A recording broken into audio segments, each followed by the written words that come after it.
नरेंद्र मोदी की हुकूमत वक्फ बिल को लाकर कानून बनाने की जो कोशिशें कर रही है, उनका मकसद एक ही है कि इस मुल्क में अमन को खराब किया जाए। वजीर आजम का मकसद एक ही है कि मस्जिद और मंदिर के नाम पर अवाम हमेशा लड़ते रहे, और उस बिल का मकसद ये नहीं है कि वक्फ की जायदादों को मजबूत किया जाए या उनकी हिफाजत की जाए। वक्फ अमेंडमेंट बिल 2024 को लेकर हंगामा है यूं बरपा, और यह हंगामा संसद से लेकर सड़क तक नजर आ रहा है। जैसा कि आप जानते हैं कि आर्मी और रेलवे के बाद में सबसे बड़ी ज़मीन अगर किसी के पास है तो वो वक्फ है। वक्फ के पास 9.4 लाख हेक्टेयर ज़मीन है और उससे जुड़ी हुई हैं 8,70,000 संपत्तियाँ। और ये कहीं से लूट कर लाई गई ज़मीन नहीं है, घपला करके नहीं ली गई है, बल्कि 1000 साल में अल्लाह के नाम पर जनहित के लिए, कौम की भलाई के लिए बादशाहों, नवाबों और दूसरे धार्मिक संगठनों की तरह से वक्फ को दान की गई वो ज़मीन है जो जनहित में काम है। अब उसी ज़मीन में अमेंडमेंट की मांग की जा रही है। मंच पर ऐसा विलक्षण दृश्य नज़र आ रहा होगा कि आपको लगेगा कि गंगा जमुना तहजीब का अलम उड़ रहा है। सारे पार्टियों के हिंदू मुस्लिम वक्फ को बचाने के लिए एकजुट होकर मुस्लिम तंजीमों को और मुसलमानों को आश्वासन देने, समर्थन देने के लिए यहाँ पर आज मौजूद थे। एक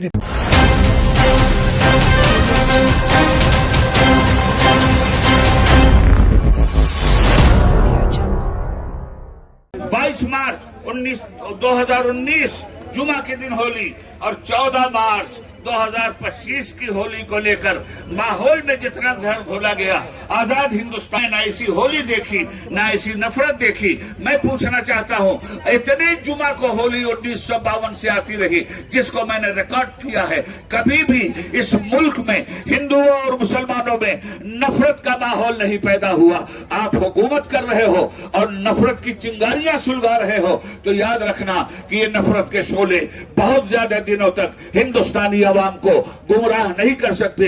इस मुल्क की आवाम ने मुल्क की आजादी के लिए हिंदू का हा निकालकर, मुस्लिम का मां निकालकर हम बनकर के मुल्क की आजादी हासिल की है। आज भी हम बनकर अपने देश को बचाएंगे, संविधान को बचाएंगे, वक्फ की जायदाद को बचाएंगे। हिंदुस्तान जिंदाबाद। मित्रों, आज के इस मौके पर मैं अपने नेता आदरणीय अखिलेश यादव जी और अपनी पार्टी समाजवादी पार्टी की ओर से आप सभी को यकीन और विश्वास दिलाने आया हूं कि समाजवादी पार्टी आखिरी सांस तक इस बिल के खिलाफत में लड़ेगी। ये आपको यकीन और भरोसा और विश्वास दिलाना चाहता हूं।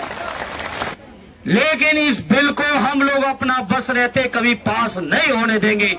बिस्मिल्लाहिर्रहमानिर्रहीम। अस्सलाम वालेकुम व रहमतुल्लाहि व बरकातहू।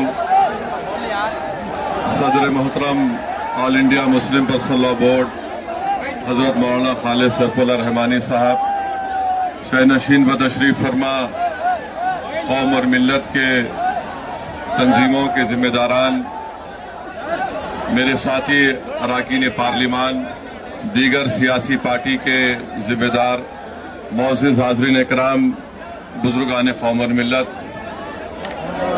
मैं सिर्फ आपके सामने ये अर्ज करना चाह रहा हूं कि नरेंद्र मोदी की हुकूमत वक्फ बिल को लाकर कानून बनाने की जो कोशिशें कर रही है, उनका मकसद एक ही है कि इस मुल्क में अमन को खराब किया जाए।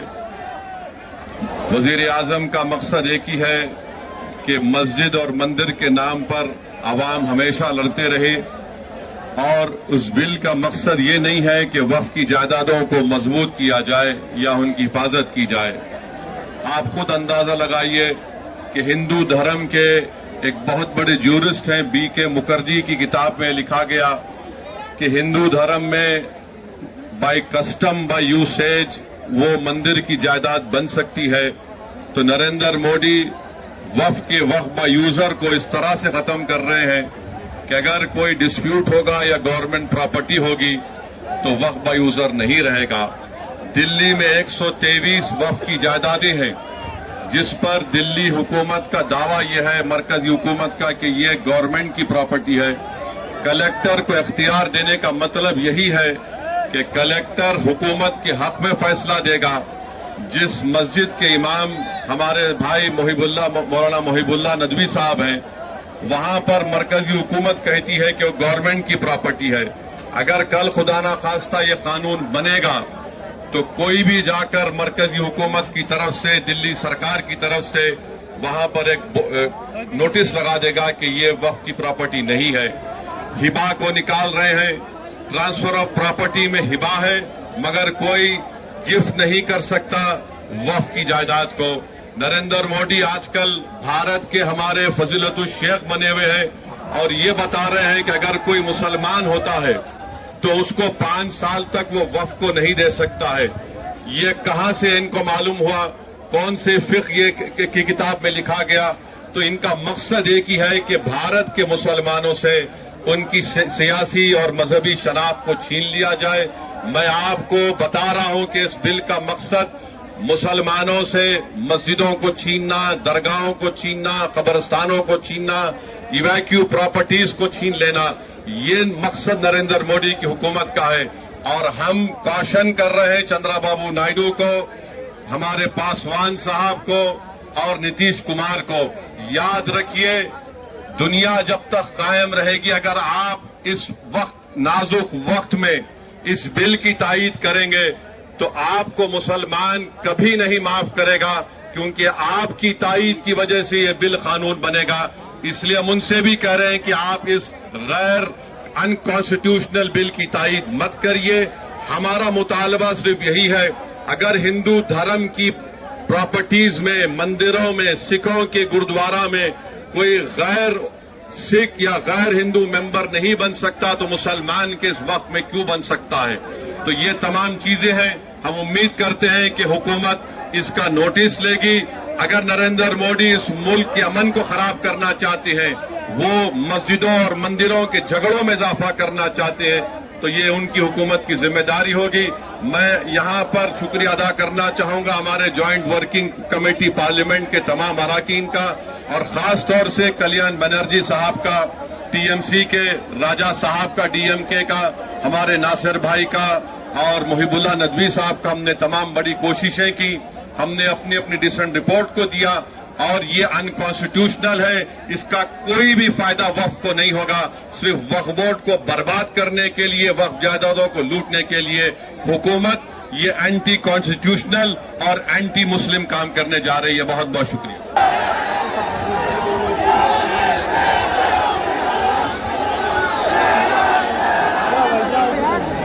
जब ये बिल 2024 में लोकसभा में पेश किया गया था, कांग्रेस पार्टी के जनरल सेक्रेटरी ऑर्गेनाइजेशन जनाब के.सी. वेणुगोपाल साहब ने पहले उठ के इस पूरे बिल के खिलाफ खड़े हुए।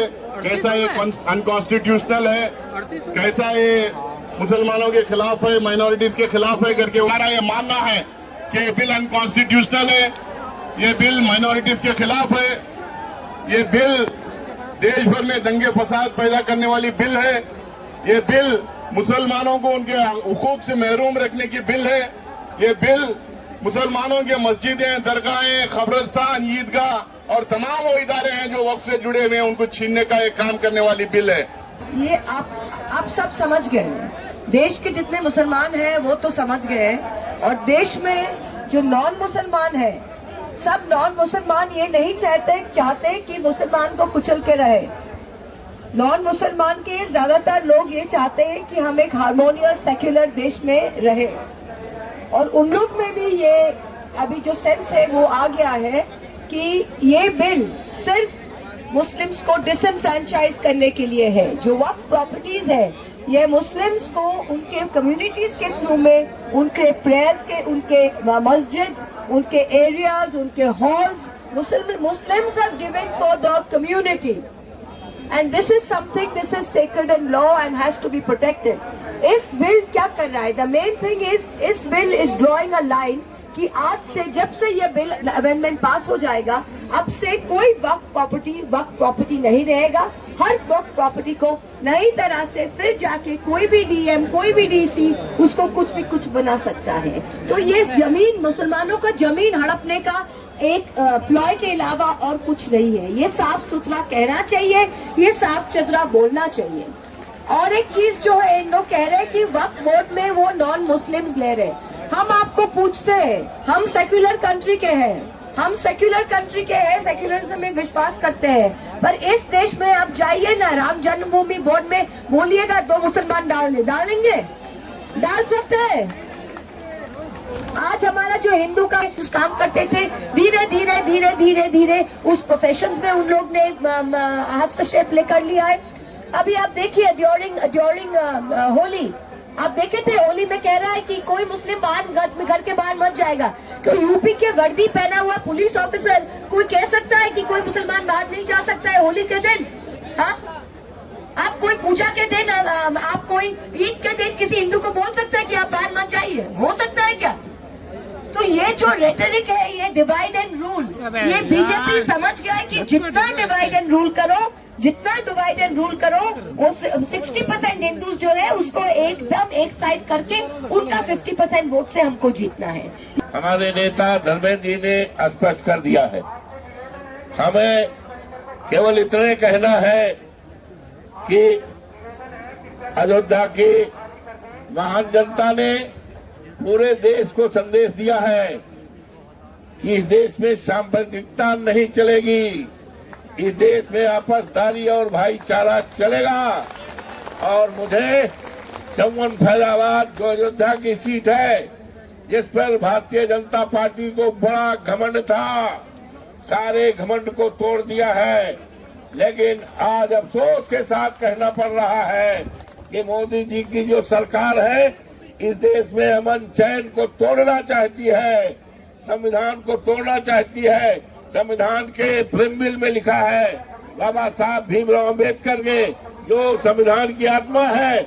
और अभी होली का त्योहार में जिस तरह से पाबंदी लगाई गई थी नमाज पढ़ने का, ये असंवैधानिक था, संविधान के खिलाफ था, संविधान की आत्मा के खिलाफ था। इसी तरह से बिल जो लाया गया है, हमारे नेता माननीय अखिलेश यादव जी ने अयोध्या में जो जमीनें ली जा रही थी, उन जमीनों के बारे में स्पष्ट निर्देश दिया है। वही मंशा आज ये कर रहे हैं। दुनिया की कोई ताकत इस बिल को पास नहीं होने देगी। हमारी पार्टी, हमारे नेता माननीय अखिलेश यादव का, हम लोगों का स्टैंड क्लियर है। किसी भी कीमत पर इस बिल को पास नहीं होने देंगे। ये क्या तमाशा रखा है? आप समझते हैं हम कब तक बर्दाश्त करेंगे? देश की जनता के लोग, देश की जनता के मूड को पहचानिए। सारा ईवीएम से नहीं चलेगा, मुल्क संविधान से चलेगा। अगर कोई इस गलत फहमी में है तो उसको गलत फहमी दूर कर लेनी चाहिए। 24 के पैगाम ने, इंतखाब ने पैगाम दिया है। मुसलमान बीजेपी वो पार्टी है जो एक मुसलमान को सारे मुल्क में एक सीट लोकसभा की नहीं दे सकती। वो वक्त की रक्षा क्या करेगी, हिफाजत क्या करेगी? अभी 2-3 लोग रह गए हैं। मैं अभी मौलाना मोहम्मद अली मोहसिन तकवी साहब को गुजारिश करता हूं कि वो भी 104 तक की बात रखें।